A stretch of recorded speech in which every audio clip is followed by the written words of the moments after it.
Mayong hapon, Negros. Ini ang Digicast Negros X. Amon igadulong sa inyo ang nagapangulang ang mga balita sa isla sang Negros subong nga adlaw. Inyo kami mabatian sa Facebook, YouTube kag sa KCAT Channel 11. Mabatian man kami sa FMR Bacolod 91.1. Kagyari na ang top 10 nga mga stories subong nga adlaw. Bagyo nga inteng magadala sa maulanon nga panahon tubtub Miyerkules nga adlaw.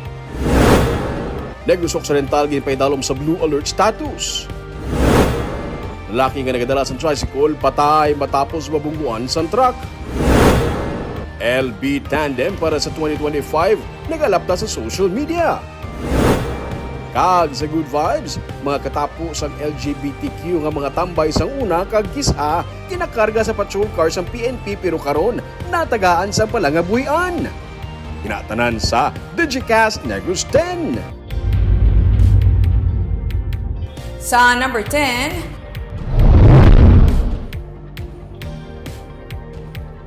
Bagyo Enteng ang magadala sang ulan sa sulod sang 3 ka adlaw. Hindi man direkta nga maigo sang bagyo nga Enteng ang Visayas pero palaabuton ang maulanon nga panahon sa masunod nga 3 ka adlaw. May mga probinsya nga napaidalom sa Tropical Cyclone Wind Signal number 2 kag 1. Ang isla sang Negros wala malakip diri. Mas mabunok nga ulan ang paabuton bangod gina-enhance o kun ginapabaskog pagid sang bagyo ang hangin habagat sa Luzon kag Visayas, ilabi na ang mga yara sa western section sa masunod nga 3 ka adlaw. Magapadayon pa sa pag-idog pa northwestward nga direksyon ang bagyo. Ginapaabot nga magagwa ini sa Philippine Area of Responsibility sa Miyerkules udto o kun hapon. Magapabilin si Enteng sa tropical storm category sa paglabay sini sa Luzon. Posible nga magabaskog pagid ini buwas sa gabi kag mangin isa na ka severe tropical storm kag typhoon na category sa Miyerkules.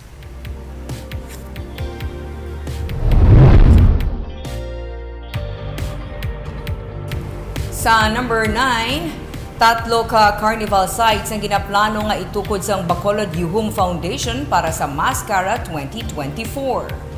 Tungod sa nagapadayon nga construction sang legislative building sa likod sa Bacolod City Government Center, plano sa Bacolod Yuhum Foundation nga isaylo ang carnival sa bakante nga lote nga ginapalis sa pamilya Gonzaga malapit sa BCGC kag Esplanade. Ginpahayag ni Jericho Ridel, ang finance kag administrative head sa foundation nga magluwas sa BCGC. Ginaplano nila nga gamiton ng old airport para man sa carnival kag pati na ang portion sa Bacolod Bay Walk sa reclamation area. Sa karon may 4 na ka mga natalana nga festival sites ang foundation upod sa Bacolod LGU. Nalakip diri ang BCGC Grounds, Mega Worldly Upper East, Bacolod Public Plaza kag Lacson Street. Bukas ang foundation sa pagbaton sang application sang interesado nga magnegosyo sa mga kiosko sang festival sites.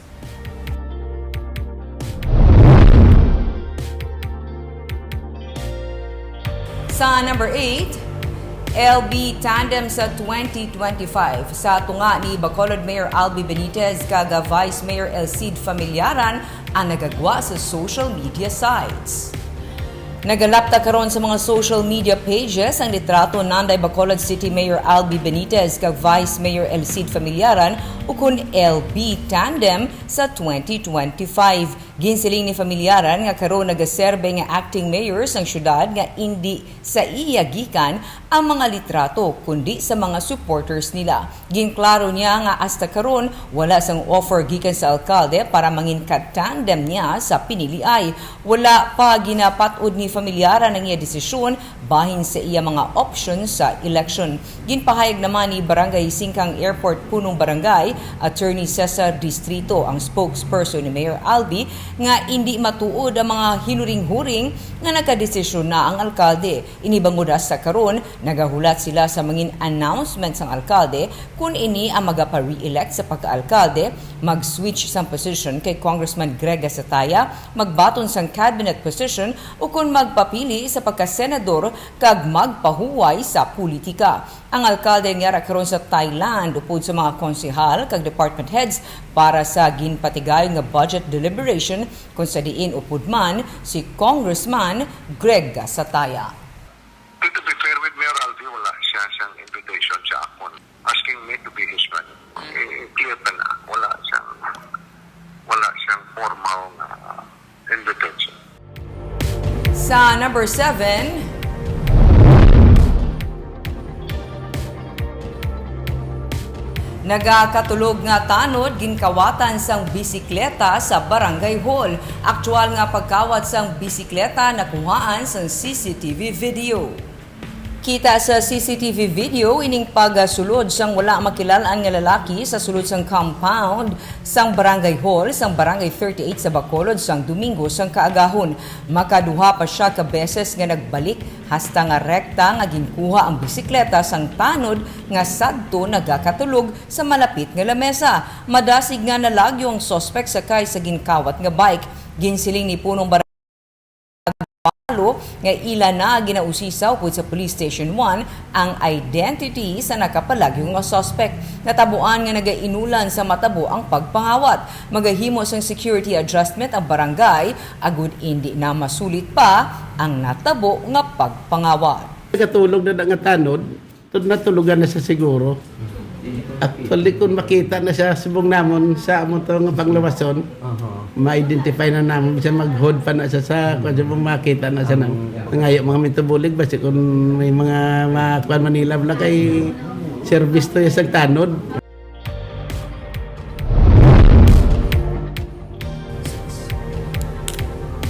Sa number 6, tricycle driver patay matapos mabungguan ang ginadala nga tricycle sang isa ka truck sa Banwa sang Pontevedra. Patay ang tricycle driver nga si Paterno Belleza matapos nga nabungguan sang truck ang iya ginamaneho nga tricycle sa National Highway sakop sang Barangay 3 Poblasyon sa Banwa sang Pontevedra Domingo sang kaagahon. Ang driver sang truck ginkilala kay Rex Quibrantar. Sunod kay Police Major Romulo Hipilango, ang hepe sa nga Pontevedra PNP, ang truck padulong sa Bacolod samtang ang tricycle ang padulong sa sur nga direksyon. Sunod sa pulis, hinali lang nag-counterflow ang truck kag ginbungguan ang tricycle kag may nabungguan pagid nga fruit stand. Ginhingagaw dala sa ospital si Belleza apang gindeklarar nga dead on arrival. Sunod sa PNP, posible na tulugan si Quibrantar samtang nagamaneho gani na bungguan ang tricycle nga yara sa pihak nga lane. Gindetain si Quibrantar sa Pontevedra PNP.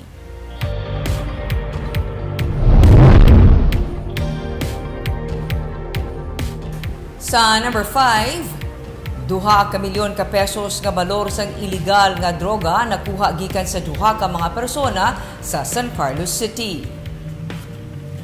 Arestado sanday alias Ronelo kag alias Butch matapos makuhaan sa masobra 2 milyones pesos nga balor sang shabu sa barangay Guadalupe sa San Carlos City sang Sabado sang aga. Sunod sa kay Police Major Ryan Villasario, ang Deputy Chief of Police ng San Carlos City PNP, nagapatigayon sang validation ng mga kapulisan sa area angot sa posible presensya sa mga suspect sa likod sang pagpangransak sang isa ka mall sang bulan sang Agosto. Nasitaan sa kapulisan ang 2 ka mga persona kung nga ara sila sa lugar. Sa padayon nga pagpangusisa sang kapulisan sa 2, gilayon nga naghunos sang pusil si Ronilo apang napauntat sang kapulisan kag ginaresto nila. Nakuha sa ila ang 2 ka mga caliber 45 pistol, mga magazine kag bala. Na-recover man sang kapulisan ang 343.7 grams sang shabu nga nagabalor sang 2,337,160 pesos.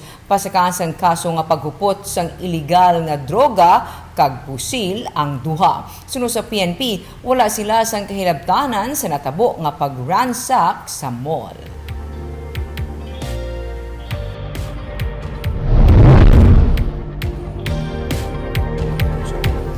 Sa number 4, silent protest ang ginpatigayon sang Traditional Jeepney Transport Group sa LTFRB 6 sa Iloilo.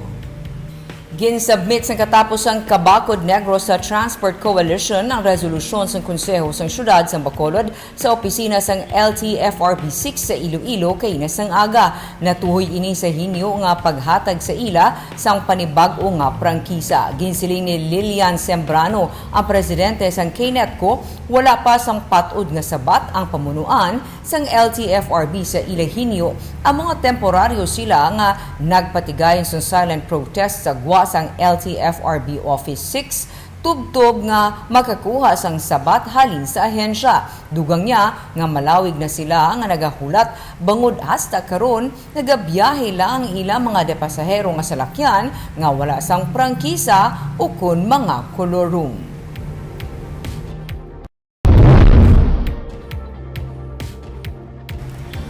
Sa number 3, wala pa man sang schedule karon bahin sa convention sang Love Negros para sa 6th District, pero suno kay 6th District Congresswoman Mercedes Alvarez, kinahanglan gid man nila nga magpungko agud tumatalakay man ang mga alliances. Suno kay Alvarez, wala pa nakaabiso si Governor Eugenio Jose Lacson nga isa sa mga lideres ng Love Negros bahin sa pagsinapol sa grupo. Pero kay may mga alliances nga natukod suno sa kongresista, isa ini sa ilaman nga talakayon. Wala pa lubos nga naplastar ang line-up para sa 6th District suno sa iya. Isa sa ginabantayan sa 6th District ang mayoralty race sa Cabancalan City. Magapa-re-elect si Mayor Benji Miranda sang Cabancalan. Nagagwa nga iya mangin challenger amo Sunday Board Member Valentino Miguel Alonso nga damlag pa nagpabutyag sang interes sa amo nga posisyon. Kag anay Mayor Isidro Zayco nga tubtub karon ginapaabot nga magpagwa sang opisyal nga pahayag. Si Alonso ang katapos sang United Negros Alliance, si Zayco naman ang katapo sang Love Negros. Si Miranda ang katapo naman sang Partido Federal ng Pilipinas. Samtang ginsiling naman ni Alvarez nga siya ang magapa-re-elect. I think we will all sit down. We have political alliances with other parties. Pungkuan gid na, and we also have to consider ang ginpirmahan na alliance. And probably there will be agreements on the side as well. Sa number 2,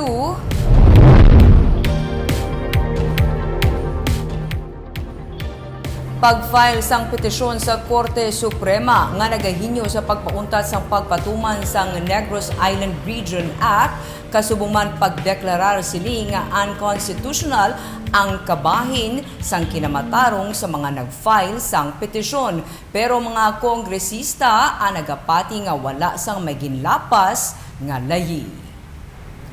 Para kay 6th District Representative Mercedes Alvarez, kung ang anom ka mga pumuluyo nga gikan sa Negros Oriental kag Siquijor nga nag-file sang petition nagakwestiyon sang NIR Act, iniyang kabahin sang ilang nga diretsyo. Para kay Alvarez, kung tani, base pa man lang, pwede nila mahatagan sang tsansa nga mabatuman ini. Klaro ni Alvarez nga ang tanan nga procedure ang ginsunod nila. Para naman kay 5th District Congressman Dino Yulo, iya nga ginarespeto ang tikang sang anom, pero iya nga ginakasubo ang amo nga lihok. Hindi pwede masiling nila nga wala sang konsultasyon nga natabo bangod may nagakaigo nga impormasyon nga ginpagwa kag mismo sila nga mga tiglawas sang ilang nga distrito nga amo ang nagdihon sang layi ang naghinunanon sa ilang nga mga constituents bahin sa amo nga layi. Suno sa kay Alvarez kag anay 3rd District Congressman Francisco Benitez, hindi na kinahanglan sang plebisito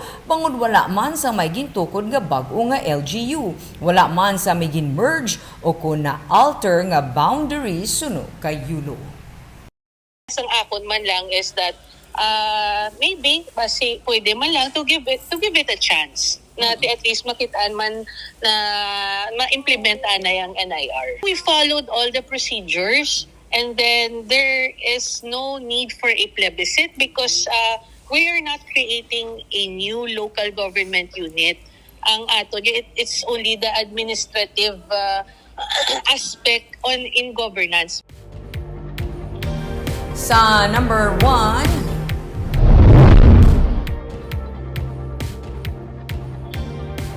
Dalasang malain nga panahon, ginapabaskog sa probinsya ang monitoring sa mangin epekto sa tropical storm Enteng kag southwest monsoon.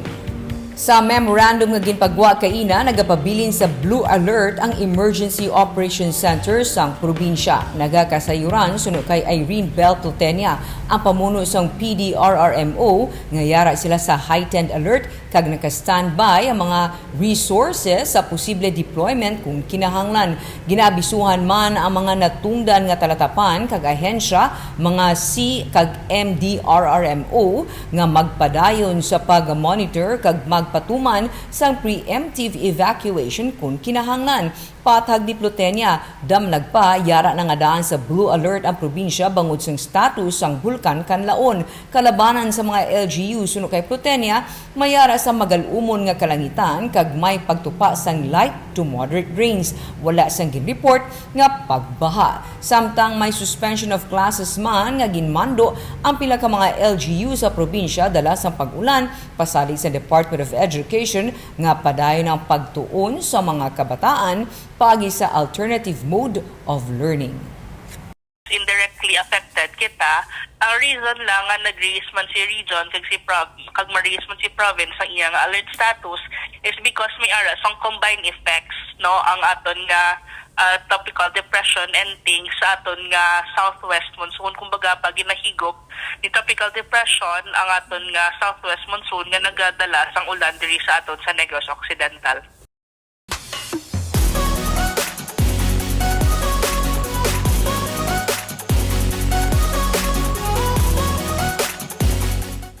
Sa Good Vibes, katapos ang LGBTQ nga mga tambay sang una kag kun kisa ginadala sang patrol car sang PNP, karon nahatagan na sang palangabuhian. Yaring report ni Romeo Subaldo. May mga performers. May nagakanta. May nagaserve sang pagkaon. Kag may nagabatod man sang bisita. Kada isa sa ila, may kinaiya nga role sa pagpadalagan sang Isla Madalag Eco Haven sa Banwa sang Ibi Magalona nga nagatanyag sang anli sugba sa balor nga 200 pesos. Suno sa presidente sang grupo sa mga LGBTQ sang Banwa sa Tuanay, unod sila sang patrol car sang PNP bangod bisan gabi na nagatambay pa sa dalanon. Ang gusto naman makabuli sa mga agi, kaya mo ginang role namo. Among kopdanan mo, ano sa unang mga pisyo nila? Wala, ginalaot na sa una kapatrol. Ginalaot, unod na sa kung gabi, unod. Kitungod? Katungod nga wala sila ubra. Tapos nang tambay lang sila kung kagabihon sa plaza. Kung may curfew, karang ginalaot sila sa patrol. Pero subong, may ginakasakuan na sila. Sabado kag Domingo nag-ooperate ang Anli Sugba sa Isla Madalag. Biyernes pa lang, masako na sila sa pagpreparar sa pagtuhog sa mga inug-asal. Si John Carl, isa ka teacher. Kung weekend, ini naman ang ginakasakuan niya. Balik kong Saturday, Sunday, ang akong time, nang ginatapos ko tahan kung mga school works, kung weekdays. Para wala na kolobrahon, Sabado, Domingo, diri naman ko.